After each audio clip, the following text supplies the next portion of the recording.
যে সৌদি আরব এবং কুয়েত সাময়িকভাবে সীমিত করার পর আবার যুক্তরাষ্ট্রকে তাদের বিমান ঘাঁটি ও আকাশপথ ব্যবহারের অনুমতি দিয়েছে। আপনারা হয়তো যারা আন্তর্জাতিক দুনিয়ার খোঁজখবর রাখেন তারা জেনে থাকবেন, সৌদি আরবের সাথে মার্কিন যুক্তরাষ্ট্রের একটা সূক্ষ্ম টানাপোড়েন সৃষ্টি হয়েছিল। সেটির নেপথ্যে ছিল যে হরমুজ প্রণালীতে যে আটকে পড়া বাণিজ্যিক জাহাজ এবং নাবিক তাদের উদ্ধারের জন্য ডোনাল্ড ট্রাম্প একটা অভিযানের ঘোষণা দিয়েছিলেন। প্রজেক্ট ফ্রিডম নামে এই অভিযান যুক্তরাষ্ট্র এককভাবে ঘোষণা করায় এবং অভিযানের আগে বা পরিকল্পনার অংশ হিসেবে সৌদি আরব ওমানের কাছ থেকে কোনো ধরনের আলোচনা না করা বা তাদের সাথে ইনফরমেশন শেয়ার না করে ঘোষণা দেয় আকস্মিক বেঁকে বসেছিল সৌদি আরব। এবং এই বেঁকে বসায় মানে সৌদি আরব তাদের বিমান ঘাঁটি এবং আকাশপথ ব্যবহারের নিষেধাজ্ঞা দেয় এবং অনুমতি প্রত্যাহার করে। ফলে হরমুজ প্রণালীর এই প্রজেক্ট ফ্রিডম ঘোষণা দেওয়ার 24 ঘন্টার মধ্যে এই অপারেশন স্থগিত ঘোষণা করতে বাধ্য হন মার্কিন প্রেসিডেন্ট ডোনাল্ড ট্রাম্প। এবং এজন্য সৌদি আরবের সাথে সৌদি আরবের ইয়ের সাথে মোহাম্মদ বিন সালমানের সাথে কথাও বলেন ডোনাল্ড ট্রাম্প, কিন্তু তাতেও বিষয়টি সুরাহা হয়নি।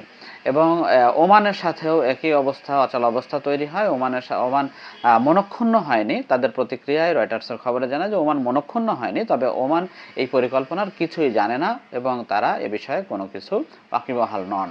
তো এই অবস্থায় এই অচল অবস্থার আসুন একটা নিরসন হয়েছে এমনটি জানাচ্ছে ওয়াল স্ট্রিট জার্নাল।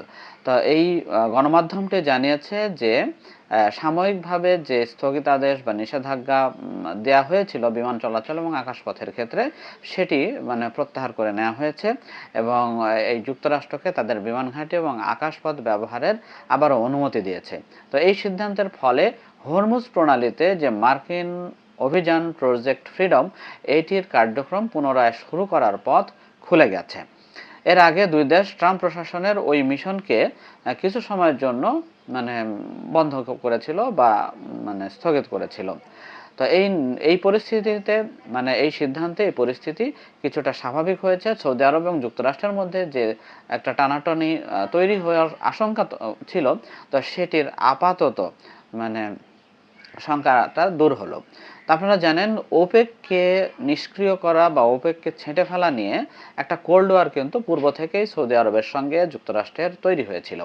তা আমার কাছে মনে হয়েছিল যে সেটিরই একটা প্রতিশোধ বা সেটিরই একটা অভিঘাত হিসেবে যে মার্কিন যুক্তরাষ্ট্রকে আকাশপথ ও বিমান ঘাঁটি ব্যবহারের যে নিষেধাজ্ঞা এটা হতে পারে প্রতিক্রিয়া। তবে সেই অভিমান বা সেই খারাপ লাগা সেটি বেশিক্ষণ ধরে রাখতে পারেনি সৌদি আরব। কারণ এই যুদ্ধে সৌদি আরব ইরানের পক্ষে তো দূরে থাক, মার্কিন যুক্তরাষ্ট্রের দিকেই তাকিয়ে থাকতে হচ্ছে যে ইরানকে দমনে। কারণ সৌদি আরব ইরানের হামলার রেঞ্জের মধ্যেই আছে এবং বেশ ক্ষয়ক্ষতি মার্কিন ঘাঁটি জুড়ে সৌদি আরবে অবস্থিত মার্কিন ঘাঁটি জুড়ে বেশ ক্ষয়ক্ষতি হয়েছে এবং ব্যাপক হামলাও হয়েছে। তা আপনারা এই খবরের পাশাপাশি আরেকটা খবর দিব, সেটি হলো যে পাল্টাপাল্টি হামলা কিন্তু খবর আমরা পাচ্ছি। অর্থাৎ মার্কিন যুক্তরাষ্ট্র তার বাহিনী তেহরানে হামলা চালিয়েছে এবং ইরানও পাল্টা মার্কিন যুদ্ধজাহাজকে লক্ষ্য করে হামলা চালিয়েছে। কাতার ভিত্তিক সংবাদ মাধ্যম আল জাজিরা বলছে যে ইরানের সামরিক বাহিনী জানিয়েছে যে যুক্তরাষ্ট্রের বাহিনী তাদের উপকূলীয় জলসীমায় একটা ইরানি তেলবাহী জাহাজ ও সংযুক্ত আরব আমিরাতের ফুজাইরা বন্দরের কাছাকাছি আরেকটি জাহাজকে লক্ষ্য করে হামলা চালিয়েছে। এই একই সময়ে যুক্তরাষ্ট্রের বিমান হামলা দক্ষিণ ইরানের বন্দর খামির, শিরিক ও কেশম দ্বীপের বেসামরিক এলাকাগুলোতেও আঘাত এনেছে। এছাড়া পশ্চিম তেহরানের আকাশে ইরানের প্রতিরক্ষা ব্যবস্থা সক্রিয় করা হয়েছে এমন ঘোষণা দেওয়া হয়েছে। তো এর ফলে যেটি স্পষ্ট সেটি হলো যে মার্কিন বা ইসরায়েলে হামলার শিকার হয়েছে ইরান। এর বাইরে এবার যুক্তরাষ্ট্রের যে সামরিক বাহিনীর সেন্ট্রাল কমান্ড সেন্টকম তারা বলছে যে হরমুজ প্রণালীতে তাদের নৌবাহিনী ইরানের ক্ষেপণাস্ত্র, ড্রোন ও দ্রুতগতির নৌকা দ্বারা হামলার শিকার হয়েছে বা হামলার মুখে পড়েছে। এর জবাবে তারাও এই হুমকি ধ্বংস করেছে এবং যুক্তরাষ্ট্রের বাহিনীর উপর হামলার জন্য দায়ী ইরানি সামরিক স্থাপনাগুলো লক্ষ্য করেও হামলা চালানো হয়েছে। আমরা কিছুক্ষণ আগে একটা খবর দেখছিলাম যে সংযুক্ত আরব আমিরাতের আকাশ প্রতিরক্ষা ব্যবস্থা সক্রিয় করা হয়েছে। আপনারা নিশ্চয়ই জানেন যে এই বিভিন্ন দেশ আকাশ প্রতিরক্ষা ব্যবস্থা সক্রিয় করে কখন?